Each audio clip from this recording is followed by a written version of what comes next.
Hi, today I want to talk a bit about bad user interfaces.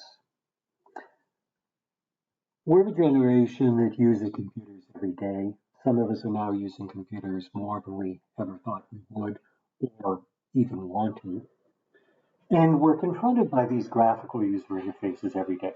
What I'm going to look at today is Blackboard because we all spend a lot of time with it. But I want to show you a couple of aspects to it that are particularly annoying and could be fixed really simply. So one of the things I can do is I can turn on statistics tracking, and that will count how many times students go to a web page and view it and this sort of thing. And I do it by clicking on that little menu and go up here and it says statistics tracking on and off. It is a simple toggle. It should be on, it should be off. So you would think that if I simply click that, it'll go from on and off. It doesn't, of course. You would also think that it would indicate whether it was currently on or off. So if I toggle it, it would go to the other one. But let's click it and see what happens. It takes me to a separate page. Now, statistics tracking was off, and that's what they have clicked. Now, if I was trying to turn statistics tracking on or off, you would think I would want it to be the opposite of what it was, and they should automatically select that one. But they select the one that's currently set so that they tell you what it is.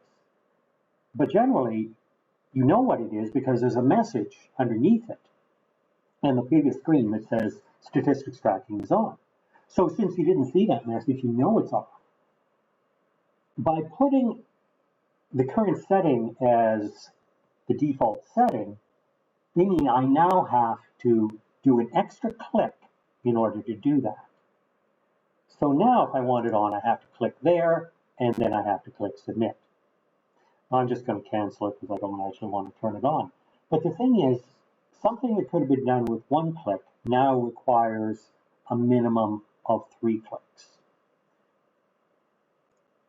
You ask, so what? You have to click 3 times, big deal. Well, let's say I want to put it on 30 different files. That's 3 extra clicks per file times 30 is 90 extra clicks, which all takes time. Now you would think, well, maybe you can highlight 2 of them and get them all turned on or turned off together. Oh no, you do them one at a time. Because this is one of the issues with GUI design. Everybody knows that you click, click, click, and it's so easy and it's so much fun. But what happens when you have to do it dozens or even hundreds of times? It becomes very burdensome and very slow. So this is one of the design flaws that I would say a great number of user interfaces have. They assume that people are going to want to do things once when they may actually want to do them numerous times, and they don't provide a way to do it numerous times. I want to show you another gem that I have here, and it is over in the grade center, and I can turn on the grade center and I can look at everybody's grades, and they pop up like this. There are numerous things wrong with this. Step 1 is you can't see the whole window because it's scrolled off the bottom. Now I'm actually on a big monitor. This is a 28-inch monitor I'm using right now, and I can see everything and it works well. But when I see it on my laptop, it makes the window far much smaller, and I cannot see that entire thing at once. And I have to continually scroll with this scroll bar and with the inner scroll bar. And I get 2 scroll bars acting against one another. So that means that I almost never use this unless I'm on a 28-inch monitor because the thing is extremely difficult to use. The other thing is when you scroll sideways, I want you to watch this scroll bar as I click on it. So I'm going to click. It works fine. Click again. Works fine. It's working beautifully now.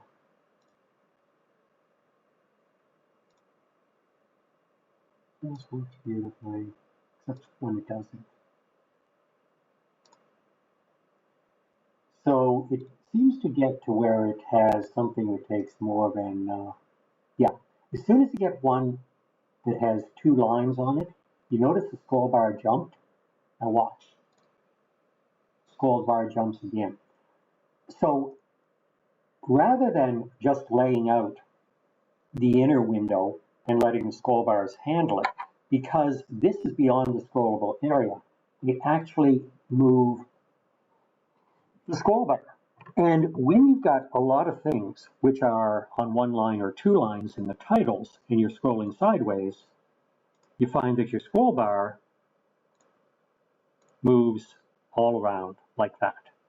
So you're trying to click and go sideways and your scroll bar is moving up and down and you have to keep following it with your mouse.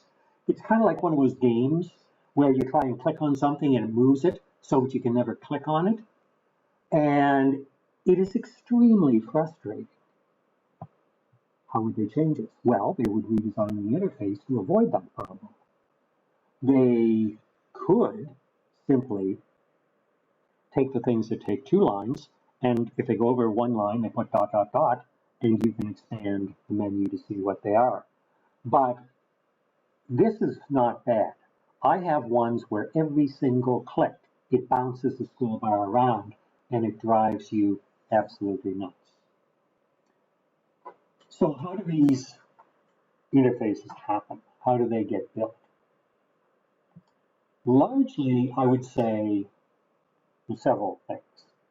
A programmer is given a task. The task says do this.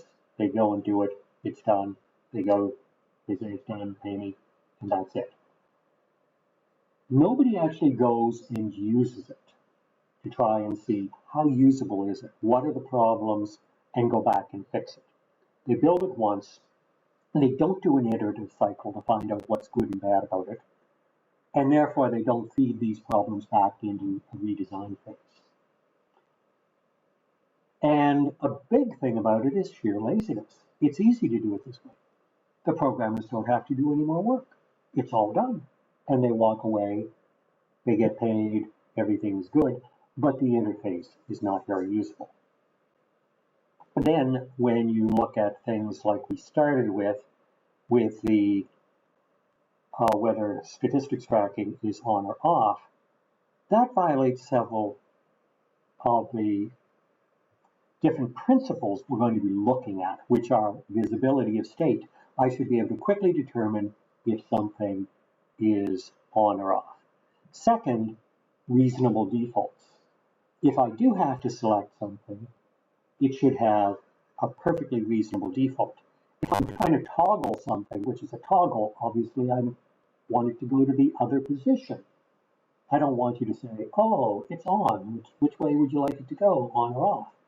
If I wanted to stay on, I wouldn't have gone there. So these are like people not thinking, but they're also violating principles of user interface design. So whenever I want some good examples of bad interfaces, I find Blackboard is a great example. And you've been asked to do a blog in this course of interfaces you find particularly bad and particularly annoying. So these are examples of the sort of things that you might include in your blog.